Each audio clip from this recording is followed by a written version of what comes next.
हमारे साथ है बिहार के शिक्षा मंत्री विजय चौधरी जी, जिनसे सीधा सवाल है कि आज जो बैठक हो रही है उसमें आप लोगों की क्या राय होगी कि 12वीं की परीक्षा को लेकर के। देखिए, पहली बात तो ये है कि आज जिस समस्या पर बैठक हो रही है, आप सबको पता है कि रक्षा मंत्री राजनाथ सिंह जी की अध्यक्षता में एक मंत्री समूह का गठन किया गया है, जिसमें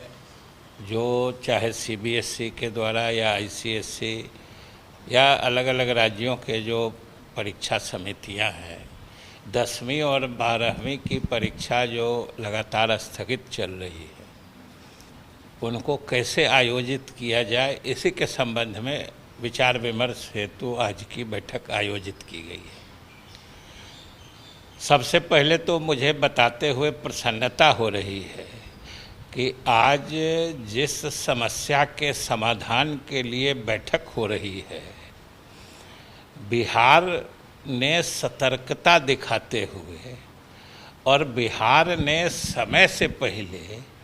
इस परिस्थिति का आकलन करते हुए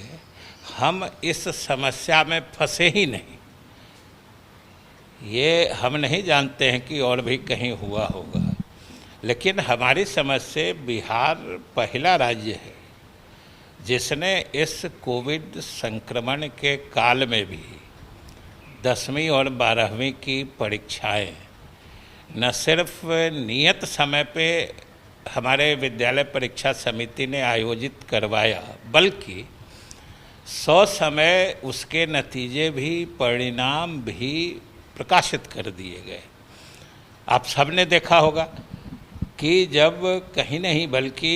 जो अमूमन अन्य सामान्य परिस्थितियों में भी जो समय होता है,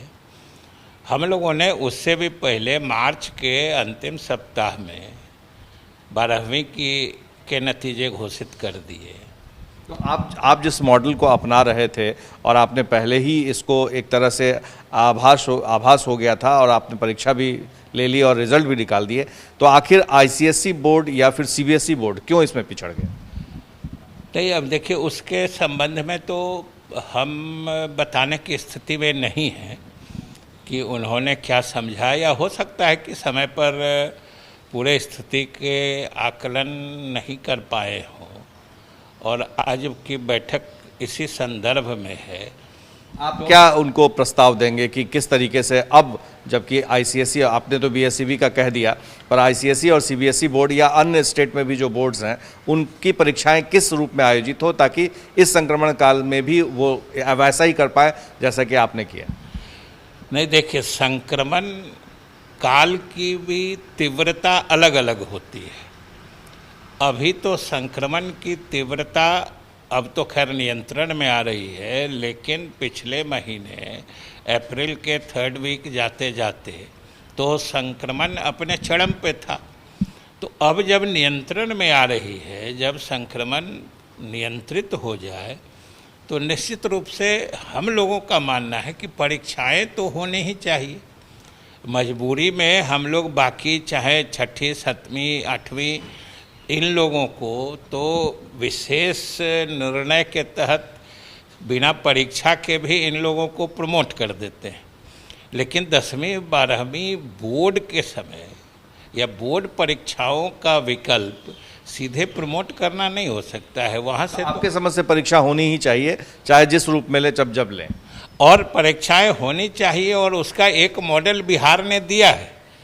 ये समझिए कि हम लोगों ने परीक्षाएं ये नहीं है कि जैसे तैसे ले लिए। उस समय भी कोविड का प्रकोप था ही। हम लोगों ने सारे कोविड के प्रोटोकॉल को मेंटेन करते हुए, जो कोविड के गाइडलाइंस हैं, चाहे 2 विद्यार्थियों के बैठने के बीच के आपस की दूरी हो, सभी परीक्षार्थी मास्क लगा के आते थे, परीक्षा केंद्रों पर सैनिटाइज़र की व्यवस्था थी। इतना ही नहीं, चूँकि पढ़ाई भी बाधित हुई थी पिछले वर्ष, अच्छे ढंग से पढ़ाई भी नहीं हो पाई थी, तो इसलिए जो हमारे प्रश्न हैं अलग अलग विषयों के, उसका विद्यार्थियों पर कोई ज़्यादा बोझ या तनाव नहीं लगे, इसलिए परीक्षाओं में जो प्रश्न निर्धारित किए गए उसमें भी हम लोगों ने उसको एक नए तरीके से किया और प्रश्नों की संख्या बढ़ा दी, क्योंकि परीक्षार्थियों के पास बहुत सारे विकल्प उपलब्ध थे जो पूरे सिलेबस में फैला के कि अगर विद्यार्थी किसी भी सिलेबस के अंग को किसी से वाकिफ होगा, पढ़ा होगा, ऑनलाइन क्लासेज की भी व्यवस्था हम लोगों ने कराई थी।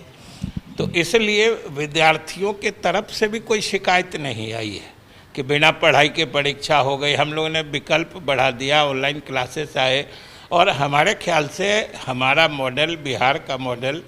संतोषजनक ढंग से काम किया है। तो हम लोग तो चाहते हैं कि अगर हमारे मॉडल से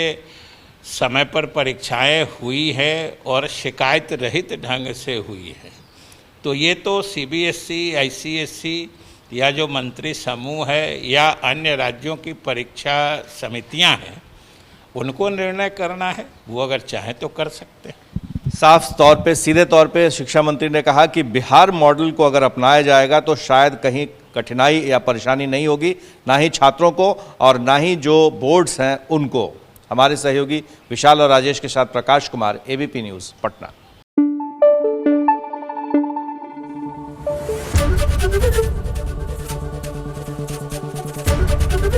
ABP न्यूज़ आपको रखे आगे।